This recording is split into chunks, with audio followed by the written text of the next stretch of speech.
কৃষ্ণ কৃষ্ণ হরে হরে হরে রাম রাম রাম হরে হরে। উপস্থিত সকলকে আমি আমার যথাযোগ্য দণ্ডবত প্রণাম জ্ঞাপন করছি। অনেক সময় ধরে আমরা ভগবানের কথা শ্রবণ করলাম।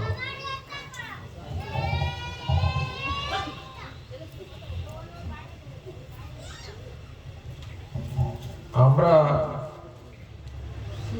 প্রত্যেকের বাড়িতে ঠাকুর রেখেছি, ঠাকুরকে পুজো করি, ঠাকুরকে ভোগ লাগাই। যেরকম এই বাড়িতে ঠাকুর আছে, ঠাকুরকে ভোগ লাগায়, ঠাকুরের পুজোও করে, প্রতিদিন ঠাকুরকে ভোগ লাগায়, প্রতিদিন ঠাকুরকে ভোগ লাগায়। ঠাকুর ভোগ খায় কি খায় না সেটা কিন্তু সে কি জানে? জানে যে আমি ভোগ লাগাই, কিন্তু ঠাকুর খায় কি না খায় সেটা কিন্তু জানে না। কে বলতে পারবে যে ঠাকুর খায়? কে বলতে পারবে? অতগুলো লোক আছে, ঠাকুর কি খায়? ঠাকুর খায়? ঠাকুর খায় সেটাও জানি না, ঠাকুর খায় না সেটাও জানি না।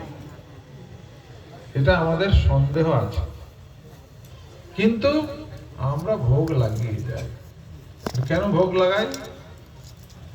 সাধুরা বলেছে এইরকম করলে আমাদের জীবনে মঙ্গল হবে, তাই করি। এবার ঠাকুর খায় কি না খায় সেটা আমি জানি না। ঠাকুর কখন খাবে?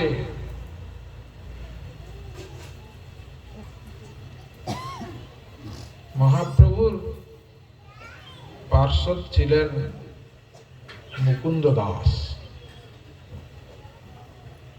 কলিযুগের কথা বলছি, অন্য যুগে তো অনেক উদাহরণ আছে। সেই মুকুন্দ দাস প্রতিদিন ঠাকুরকে ভোগ লাগাত। একদিন বাইরে যাওয়ার জন্য ছেলেকে বলেছিল, তার ছেলের নাম হচ্ছে রঘুনন্দন, বাবু তুমি আজকে ঠাকুরের ভোগটা দাও।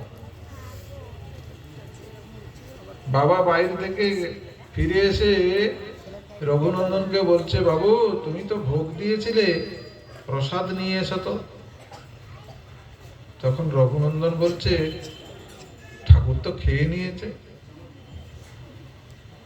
তার বাবা মুকুন্দ তখন মনে মনে ভাবছে, আমি তো বহুদিন ধরে ভগবানের ভোগ দিলাম, কোনোদিন ঠাকুর খাইনি,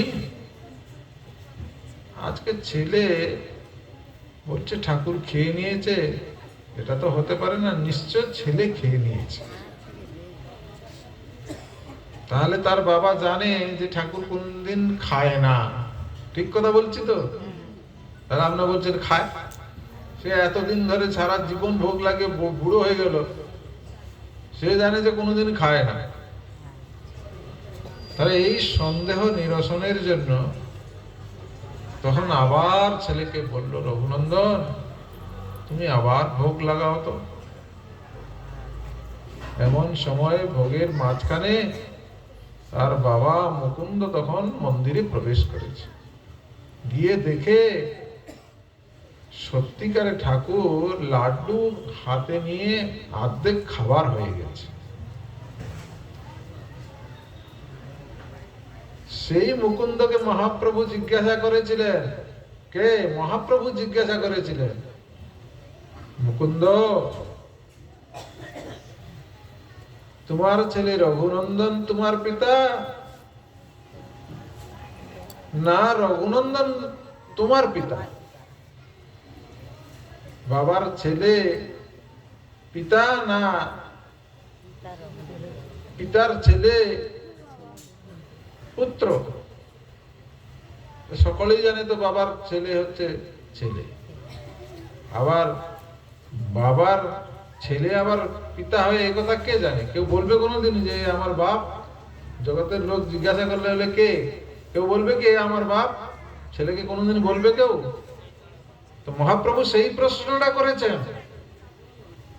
কে তোমার পিতা কে? তো মুকুন্দ বলছে, রঘুনন্দন আমার পিতা। এখনকার যুগের ছেলেদেরকে এই কথা বললে কি বলবে বলেন তো? কম্পিউটার যুগ, টেকনোলজি এত উন্নত হয়েছে, মোবাইলে সবকিছু সংরক্ষণ করে রেখে দিচ্ছে, তারা কোনোদিন এই কথা মেনে নিতে পারবে না। আর মহাপ্রভু স্বয়ং ভগবান হয়ে আজ মুকুন্দকে কেন জিজ্ঞাসা করেছিলেন যে রঘুনন্দন তোমার পিতা না পুত্র? কেন জিজ্ঞাসা করেছিলেন? সেই জন্য মহাপ্রভুর পার্শ্বদ মুকুন্দ তার উত্তরে বললেন, রঘুনন্দন আমার পিতা। কেন? যাহা হইতে কৃষ্ণ ভক্তি সেই গুরু হয়। কারণ রঘুনাথের হাত থেকে ভগবান গ্রহণ করেছে। তাই ভগবান গ্রহণ করে কি করে না, আমরা কি করে বুঝবো?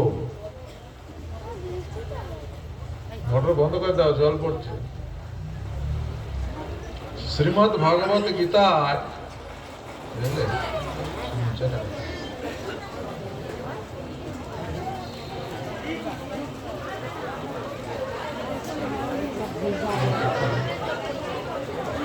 আচ্ছা ঠিক আছে ঠিক আছে, একটু সরে গেলে হলো, তোর চেঁচামেচি করতে হবে।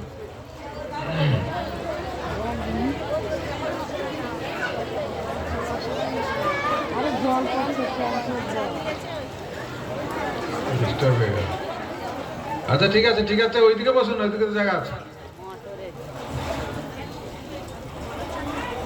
তাহলে ভগবান ভক্তের হাত থেকে গ্রহণ করেন। ভক্তের দ্রব্য প্রভু কাড়ি কাড়ি খায়, অভক্তের দ্রব্য প্রভু উলটি না চায়। ভগবান ভক্তের হাত থেকে খান, অভক্তের হাত থেকে খান না। তাহলে আমাদের হাত থেকে যখন ভগবান খাচ্ছেন না, তাহলে আমরা কি? আমরা অভক্ত তো নাকি?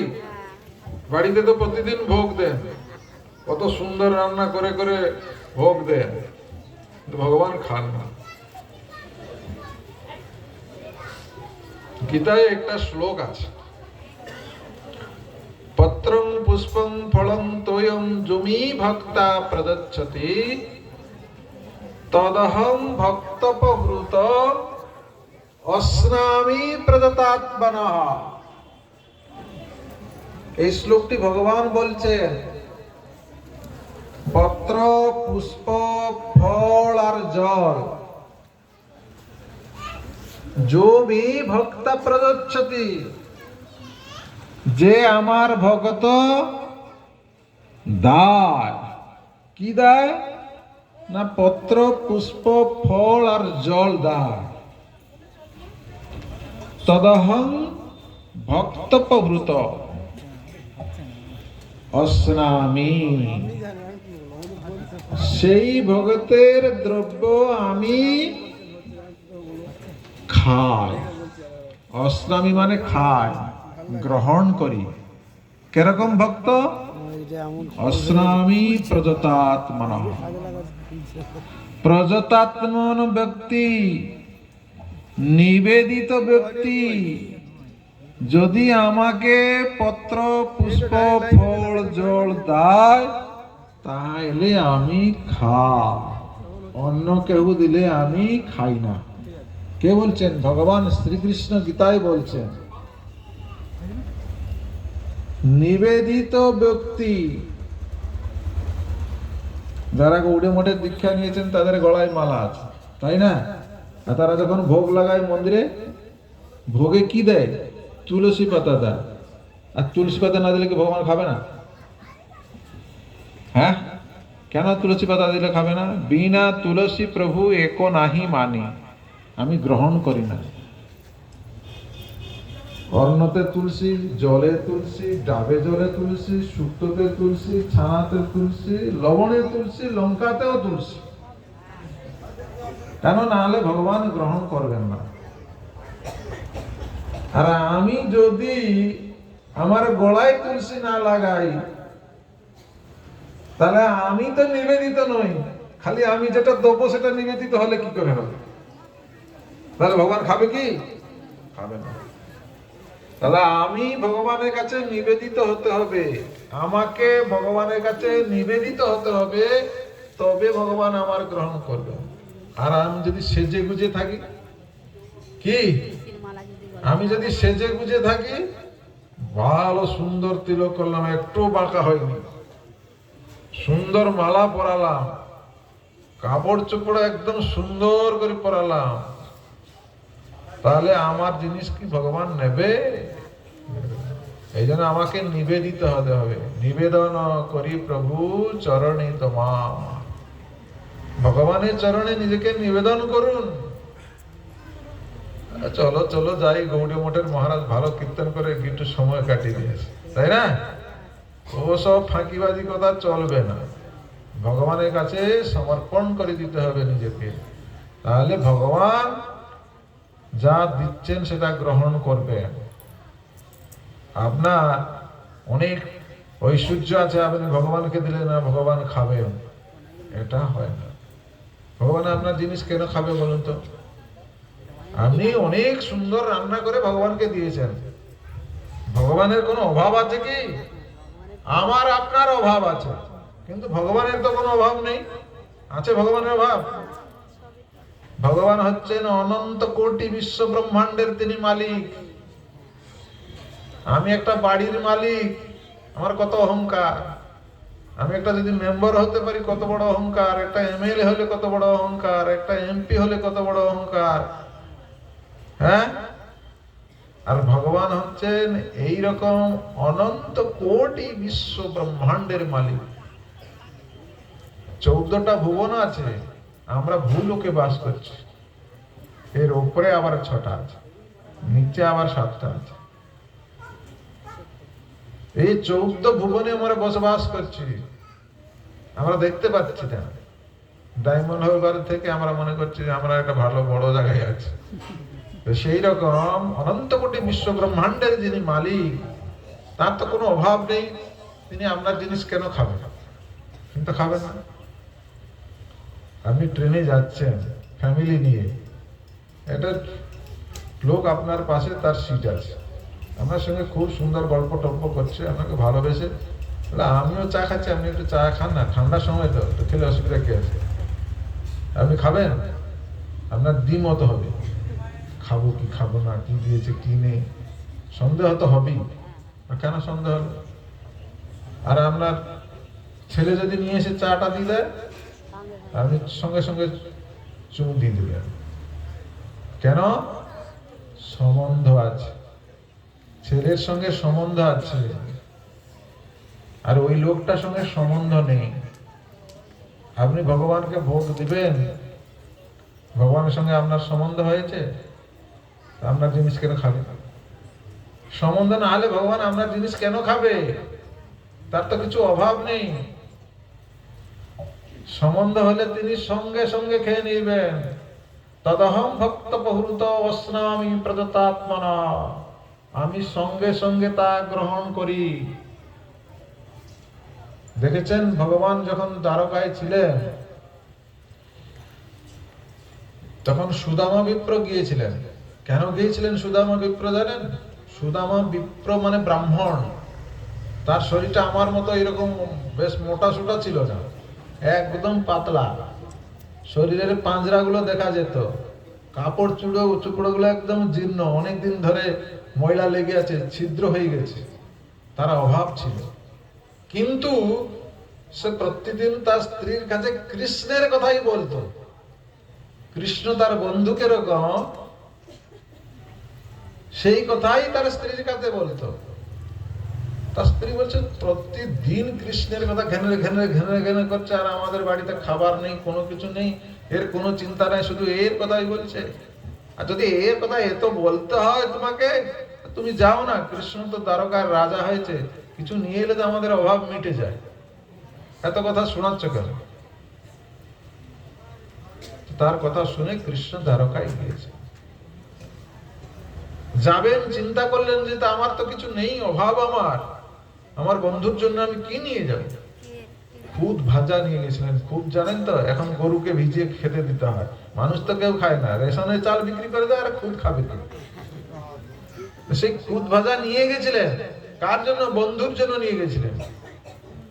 আমরা তো এখন আর কেউ বন্ধু নেই, আমাদের কেউ বন্ধু আছে? আমাদের সব বন্ধু হয়ে গেছে। এর থেকে তার থেকে কি করে লুটবো, সেই বন্ধু সব। কিন্তু সুদামা প্রকৃত পক্ষে বন্ধু ছিল, যার জন্য সে খুদ ভাজা নিয়ে গেছিল দ্বারকাতে। সেখানে কোনো অভাব নেই, সেই জায়গায় নিয়ে গেছে। তো ভগবান কৃষ্ণ জানতে পেরেছিলেন কৃষ্ণের সঙ্গে সুদামার যেখানে ভেট হলো, ভেট মানে দেখা হলো, সেটাকে বলা হয় ভেট দ্বারকা। সেইখানে ভগবান কৃষ্ণ সুদামার কাছ থেকে বগল থেকে খুদ ভাজা নিয়ে খেয়ে ফেলেছেন। তো ভগবানের কোনো অভাব ছিল না, খেলো কেন? ভক্তপহৃত, ভক্তের দ্রব্য। হনুমান পেঁপে গাছ খায়, দেখেছেন কোনোদিন? দেখেননি, তারা কি করে বুঝবেন? কত সুন্দর ভাবে পেঁপে ভেঙে খায় না, খাওয়ার সময় আপনি দেখলে মনে হবে যে না আমিও খাই ওইরকম। তো ভগবান এত ঐশ্বর্য সেখানে ছিলেন, তথাপিও সুদামার খুদ ভাজাটা এমন করে খাচ্ছিলেন, আপনি দেখলে মনে হবে যে না আমিও খেয়ে ফেলি। একবার নয়, দুবার পর্যন্ত নিয়ে গ্রহণ করে ফেলেন। কত ভালোবাসা! ঠিক আছে, যে ভগবান কার দ্রব্য খাবেন?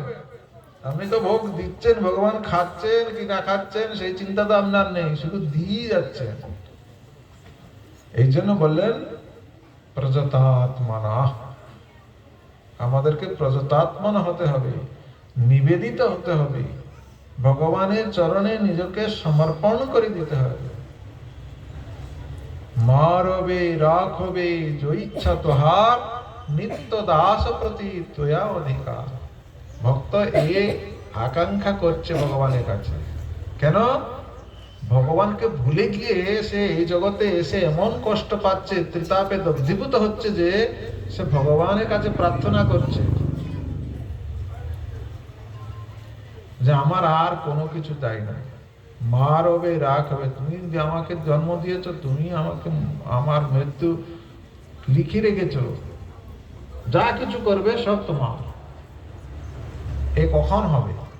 এ কখন হবে? এই দিনে আমার এই দিনটা, এই ভাবনাটা আমার কখন আসবে যে আমি ভগবানের চরণে নিজেকে সমর্পণ করেছি বা করব? এদিন আমার আসবে না। যতক্ষণ আমি এই মায়া সংসারে হাবুডুবু খাচ্ছি, কৃষ্ণ বহির্মুখ হইয়া জীব ভগবাঞ্ছা করে, আমি প্রসাদ খাবো না, আমি ভোগ খাবো। আমাদের লোক বলে না আমি ভোগ খাবো। এই ভোগবৃত্তি যখন আমার থাকবে, ততদিন পর্যন্ত আমি ভগবানের দাসত্ব হতে পারবো না। জীবের স্বরূপ হয় কৃষ্ণের নিত্য দাস। আমাদের স্বরূপ হচ্ছে আমরা কৃষ্ণ দাস। জলের ধর্ম হচ্ছে তরলতা, সে সবসময় নিম্নগামী হবেই। আর জীবের ধর্ম হচ্ছে ভগবান শ্রীকৃষ্ণের সেবা করা। সেব্য বস্তুর সেবা করা হচ্ছে জীবের ধর্ম। এই ধর্ম থেকে সরে আসার ফলেই জীব আজকে মায়াগ্রস্ত হয়ে কষ্ট পাচ্ছে। এই বিপদপূর্ণ অবস্থা থেকে উত্তীর্ণ হওয়ার জন্য ভগবান এই জগতে গুরু রূপে আসেন, বদ্ধ জীবকে উদ্ধার করার জন্য। একটা অন্ধকূপে জীবগণ পতিত হয়েছে, সেখানে কোনো লাইট নেই, একদম ঘুটঘুটে অন্ধকার। এটা পুরুষ না এটা স্ত্রী ফর্সা না কালো না বেটে না লম্বা, সেখানে কিছুই বুঝতে পারছে। এইরকম বিপদপূর্ণ অবস্থায় কুয়ার মধ্যে পড়ে আছে, সে উদ্ধার হবে কি করে? ভগবান হচ্ছেন সর্ব অন্তর্যামী, শ্রীহৃদম সর্বভূতানাং জ্ঞান্তমং শান্তি মৃচ্ছতি। সর্বজীবের তিনি শ্রীহৃদ, মঙ্গলকাঙ্ক্ষী বন্ধু। তিনি কি করেন? তার প্রিয়জনকে পাঠিয়ে দেন এই জগতে, তারা এসে সেই জীবকে উদ্ধার করে। কিরকম? ভগবানের পাদ পদ্ম থেকে ভগবানের পার্শ্বদগণ এই জগতে এসে বদ্ধ জীবকে উদ্ধার করেন। কুয়াতে পড়ে থাকলে কি করবেন? দৌড়ি তো দেবেন, দৌড়ি দৌড়ি। তখন কি হবে? যে জীবগুলো সেই দৌড়িটাকে ধরবে তারা সব উঠবে, আর যে জীবগুলো মনে করবে যে না কিছুক্ষণ ধরলাম, একটু ছেড়ে দেখি কেমন লাগে বলুন তো, তখন তার পরিণতি কি হবে? পুনরপি মরণং পুনরপি জননী জঠরে শয়নম। তার অবস্থা কি হবে? না আবার সেই অন্ধকূপে পতিত হতে হবে। আর যে ধরে থাকবে তার কি হবে? সে তখন সাধুগুরুর কাছে চলে যায়, সাধুগুরুর উপদেশ গ্রহণ করে ভগবানের কাছে পৌঁছাবে। আমরা এই জায়গায় আছি, এই জায়গা থেকে আমাদেরকে উদ্ধার হতে হবে। এই জন্য ভগবানের শরণাপন্ন হতে হবে, ভগবানকে ডাকতে হবে। সারা জীবন ধরে লরি লরি খাবার খেয়েও আমাদের ভোগ বৃত্তি যাচ্ছে না, জীবনে কিচ্ছু হলো না, মরার বয়স হয়ে গেছে, তথাপিও বলছে শুধু খাবো খাবো খাবো। তাই জন্য শ্রী চৈতন্য মহাপ্রভু এই কলিজীবের দুর্দশা অবস্থা দেখে নিজে ভক্ত ভাব অঙ্গীকার করে এলেন। এদেরকে উদ্ধার করতে হবে, তাই নিজে ভক্ত ভাব অঙ্গীকার করে এলেন। ভক্ত ভাব অঙ্গীকারী প্রেমের বাদর করি, সাধিল মনের নিজ কাজ। ভগবানকে ভক্ত হতে হয়েছে, কষ্ট না ভালো? একজন প্রফেসর এসে যদি বাচ্চা ছেলেকে অ আ এ বি সি ডি পড়ায়, তার কষ্ট না ভালো না? আর শুনলাম সুখ, তার কষ্ট। এটা ভগবানকে ভক্ত হতে হয়েছে, এটা কষ্ট ভগবানের। কিন্তু ভগবান কষ্ট স্বীকার করেছেন কিসের জন্য? আমাদের মতো এই কলিহত জীবকে উদ্ধারের জন্য তিনি ভক্ত ভাব অঙ্গীকার করেছেন। কিন্তু আমাদের দুর্দৈব, ভগবান শ্রী চৈতন্য মহাপ্রভু এই বাংলায় নবদ্বীপে মায়াপুরে অবতীর্ণ হয়ে আমাদেরকে যে সুশিক্ষা দিয়েছেন, সেই শিক্ষায় আমরা শিক্ষিত হচ্ছি না। এইটাই আমাদের দুর্দৈব। আমারও দুর্দৈব নামে নাহি অনুরাগ। একজনকে বলছে এই হরে কৃষ্ণ বলতো না, বলবো না বলবো না বলবো না। কত বড় দুর্বুদ্ধি! ভগবানের নাম করার তার ইচ্ছা যাচ্ছে না, অনুরাগ হচ্ছে না। সেই চৈতন্য মহাপ্রভু তিনি সর্বত্র বিচরণ করে তার এই বাণী প্রচার করেছেন। তার পার্শ্বদগণ এই জগতে এসে হরে কৃষ্ণ মহামন্ত্র সর্বত্র বিচরণ করেছেন। জগাই মাধাই মদ্যপ ছিল, তাদেরকে পর্যন্ত উদ্ধার করেছেন। শুনো শুনো নিত্যানন্দ, শুনো হরিদাস, সর্বত্র আমার আজ্ঞা করহ প্রকাশ। সকলকে এ জগতে নিয়ে এসে সিদ্ধান্ত কথা বলে তাদেরকে উদ্ধার করেছেন। এই জন্য আমাদের সকলের ভাবা দরকার যে আমরা কোন জায়গায় আছি, সত্যিকারে কি আমরা ভগবত ভজন করছি কি করছি না। আমরা শুধু ভক্ত সেজেছি না প্রকৃত ভক্ত হয়েছে। আমাদের কোয়ালিটি থাকা দরকার আছে, কোয়ান্টিটি থাকলে হবে না। আমাদের সরকার কোয়ান্টিটি চাইছে, কোয়ালিটি চাইছে না। বোঝা গেছে? অনেক লোক চেয়েছে, সৎ লোক চাইছে না, তাই না? আমরাও মনে করি আমাদের যদি এই গাদা লোক হয়ে আসতো তাহলে বলতাম যে আমাদের ধর্ম খুব ভালো পালন হচ্ছে। এটা ঠিক, কোয়ালিটি থাকা দরকার আছে, আচরণশীল হতে হবে। অনাচারী ব্যভিচারী হয়ে বহু সংখ্যায় জড় হলে কিন্তু হবে না। এই জন্য আচরণ, মহাপ্রভু ভক্ত হয়ে ভাব অঙ্গীকার করেছিলেন বটে, কিন্তু আপনি আচরি ধর্ম জীবের শিক্ষা, নিজে আচরণ করে জগৎকে শিক্ষা দিয়েছেন। আমাদের স্কুল কলেজের মাস্টারমশাইরা নিজেরা বিড়ি খায়, ছেলেদেরকে বলে তোরা বিড়ি খাবে না, এই জন্য কেউ মানে না। আর মহাপ্রভু কি করেছিলেন? নিজে খাননি, অপরকে খাওয়াননি, নিজে সৎ হয়ে জগৎকে দেখিয়েছেন, জগৎকে তৈরি করেছেন আপামরে।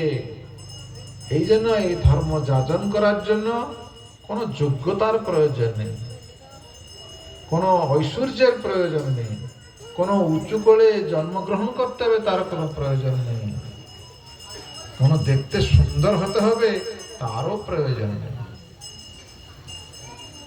ভগবান বললেন অহম ভক্ত পরাধী। এর মধ্যে জন্ম, ঐশ্বর্য, শ্রুত স্ত্রীর কথা বলেননি যে শুধু ব্রাহ্মণ বা গোস্বামী কুলে জন্ম হলে ভগবানকে ডাকতে পারবে, না হলে পারবে না তা নয়। বিশ্ববিদ্যালয় থেকে ডিগ্রি হাসিল করলে যে ভগবানকে ডাকতে পারবে তা নয়। দেখতে সুন্দর হলে যে ভগবানকে ডাকতে পারবে তা নয়।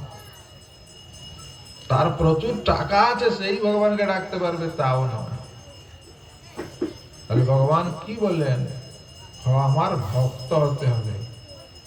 সকলকে বলছেন, গীতাতে কি বলবেন? মন্মনা মদ্ভক্ত মজ্জাদি মাং নমস্কুরু। আমার ভক্ত হও, আমার পূজা করো, যাহা কিছু করছো সব আমার জন্য করো।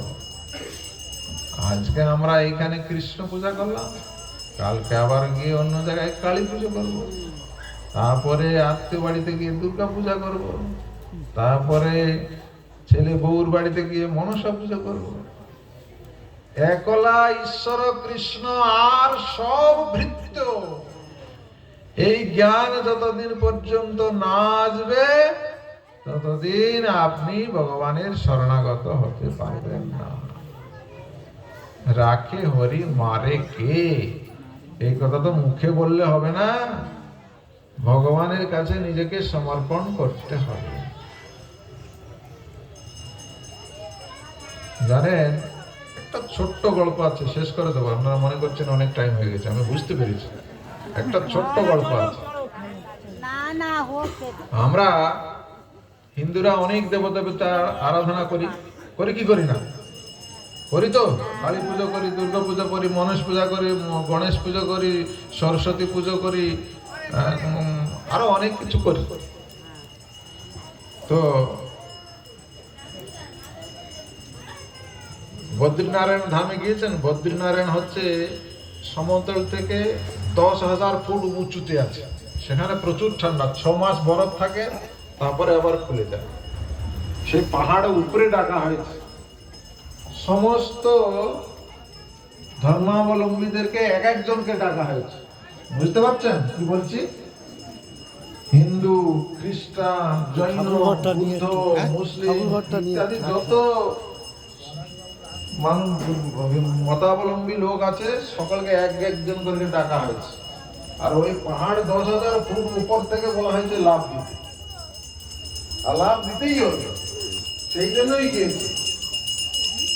দিয়ে এবার এক এক ডাক করলো, বুদ্ধ, জৈন, খ্রিস্টান, মুসলিম, এক একজনদের ডাকলো।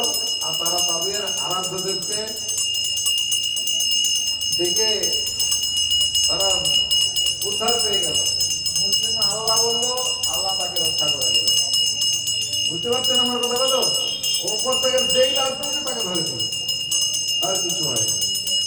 সমস্ত মতাবলম্বীরা, ধর্মাবলম্বীরা তার সব উদ্ধার করে গেল। আর হিন্দু ধর্মাবলম্বীকে লাস্টে দেখেছে, তুমি এইবার লাভ দাও। আর সে যখন ওপর থেকে লাভ দিল, কালী, দুর্গা, গণেশ, সরস্বতী, মনসা এরকম করতে করতে গেল, আর কোন ঠাকুর হইল না, পড়ে শেষ। বুঝতে পেরেছেন? আমাদের ধর্ম হচ্ছে এইরকম ধর্ম। আমরা আমরা অনেক ঠাকুরের আরাধনা করি, আমাদের অবস্থা তো এইরকম, প্রাণ যায় অবস্থা। সেই জন্য সাবধান থাকবেন। এই জন্য বললাম, ভগবান গীতায় বললেন আমার পূজা করো, অন্য কারো পূজা করতে বলেননি। কৃষ্ণ নিজেই বলছেন, মন্মনা মদ্ভক্ত মজ্জাতি মাং নমস্কুরু। আমার ভক্ত হও, আমার পূজা করো, যা কিছু করছো সব আমার জন্য করো, আরো কারোর জন্য করতে হবে। আর কারো করার প্রয়োজনও নেই। আমরা গীতাও পড়ি, গীতা কথা শুনিও না। সাধুরা একটু এলো, বললো, একটু রিল্যাক্স করলাম, ভালো লাগছে না ঘরে, ধর একটু ঘুরি টুরি দিয়ে চলে আসে। আবার যেই তিমিরে সেই তিমিরে আমরাও আবার আগামী বছর এসে বলে যাব, আপনারাও এসে চলে যাবেন, কারো কিছু হবে না। লাভ না হইল কিছু, ঘটিলা জঞ্জাল। এই জন্য ভক্ত হতে হবে, মহাপ্রভুর নাম সংকীর্তনে যোগদান করতে হবে। যদি উদ্ধার চাই তাহলে ভগবানের নাম করতে হবে। আপনারা সকালে নাম কীর্তন করবেন তো? এই দেখুন অর্ধেক লোক বলছেই না একদম যে হরিনাম করবে। হরে কৃষ্ণ হরে কৃষ্ণ কৃষ্ণ কৃষ্ণ হরে হরে হরে রাম হরে রাম রাম রাম হরে হরে। হৃদয় গৌর প্রমানন্দে হরি। মনসা কল্পতরুভ্যশ্চ কৃপা সিন্ধুভ্যশ্চ পতিতানাং পাবনেভ্যো বৈষ্ণবেভ্যো।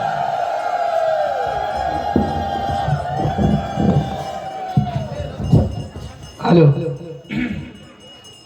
আচ্ছা ভক্তবৃন্দ, আপনারা সবাই দূর দূরান্ত থেকে এসেছেন, সবাই প্রসাদ পেয়ে যাবেন। কোথায়? এই নিয়ে আসুন, আপনারা নিয়ে আসুন। একটু দু একটা কীর্তন হবে। আপনারা সবাই অনেক পরিশ্রম করে বসে আছেন, এবার দয়া করে উঠুন। উঠে গুরুদেবকে প্রণাম করতে হয়, প্রণামের সঙ্গে কিছু ধামের সেবা করবেন। চলে আসুন, এগিয়ে আসুন। আমি একটু ভজন কীর্তন, এই স্ট্যান্ডটা দিন তো, স্ট্যান্ডটা দিন। আচ্ছা ভাই, এই স্ট্যান্ডটা নিন, এটা নেই। অসুরধ্বনি তীরে গোরা গে গে যায়,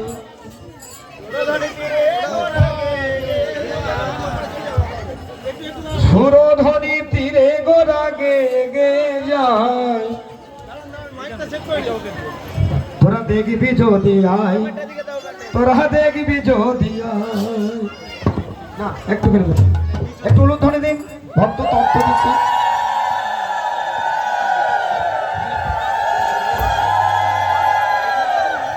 তাড়াতাড়ি করবেন। আর শুনুন, দু একটা কথা বলে নিন। মাতাজিরা বা বহু দেবতারা সবাই একসঙ্গে বসবেন না, সবাই একটু পরিবেশনে একটু যোগদান করবেন। পরিবেশন করে তারপরে প্রসাদ পাবেন। যারা যারা পরিবেশন করতে পারেন একটু পরিবেশন করবেন, মায়েরাও করবেন, প্রভুরাও করবেন। পরিবেশন করে তারপরে প্রসাদ পেয়ে যাবেন।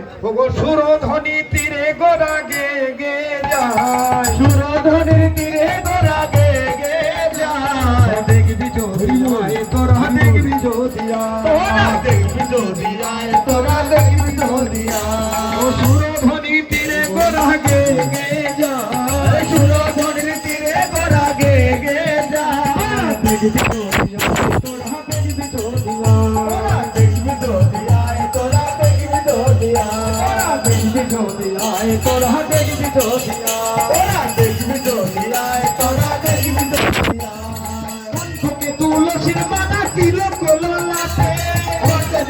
তুলসীর মালা দিল গোলাতে কণ্ঠকে তুলসীর মালা দিল গোলাতে কণ্ঠকে তুলসীর মালা দিল গোলাতে হরে কৃষ্ণ মহামন্ত্র গাইছে বদনেতে হরে কৃষ্ণ মহামন্ত্র গাইছে বদনেতে দেখবি জোদিয়া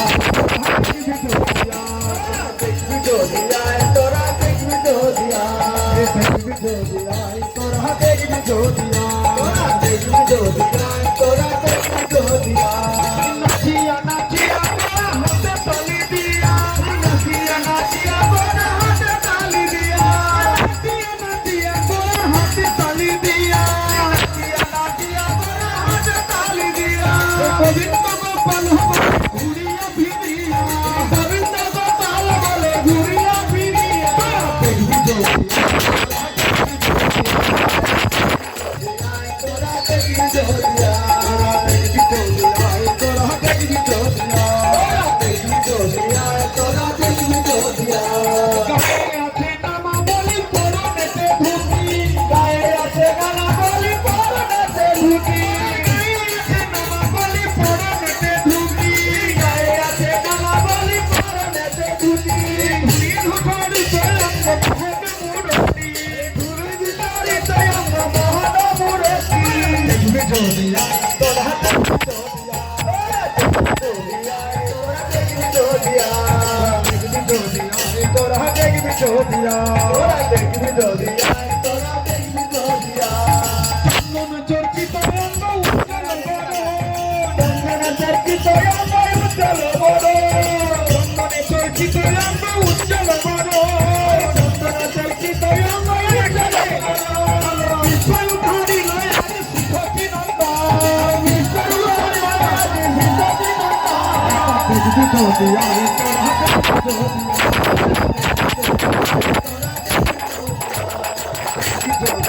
নন্দন দেখবি জোদিয়া তোরা দেখবি জোদিয়া নবী ফলে গেল কি করি দোহাই নবী ফলে গেল কি করি মহান নবী ফলে গেল কি করি দোহাই নবী ফলে গেল কি করি দোহাই না শুনবে কি মা করো হে গৌররা শুনবে কি মা করো হে গৌররা দেখবি জোদিয়া তোরা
দেবো প্রসাদের ব্যবস্থা হয়ে গেছে সবাই বলবেন তো নিত্যানন্দ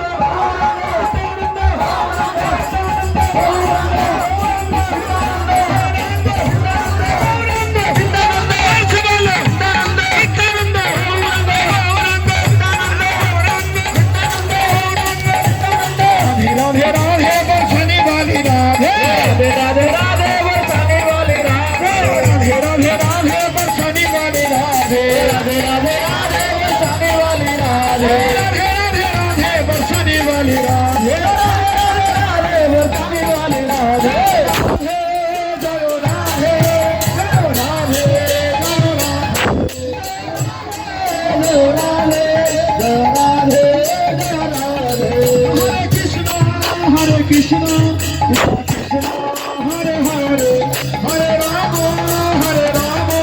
রাম রাম হরে হরে হরে কৃষ্ণ কৃষ্ণ কৃষ্ণ হরে হরে হরে রাম রাম রাম হরে হরে গীতায় গৌর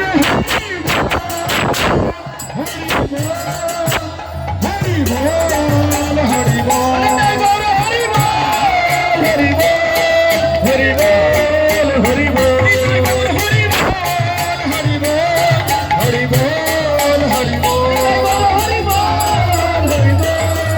হরি বল হরি হরি বল। সবাই প্রসাদ পেয়ে যাবেন। আজকের অভিজ্ঞতা কীর্তন এখানেই সমাপ্ত। আপনারা প্রণাম করুন। ধামের সেবার জন্য যে যা দিবেন দিন। এই নিন, জয় দিন। जय श्री श्री गुरु गौरांग गांधर्विका गिरिधारी जी की जय।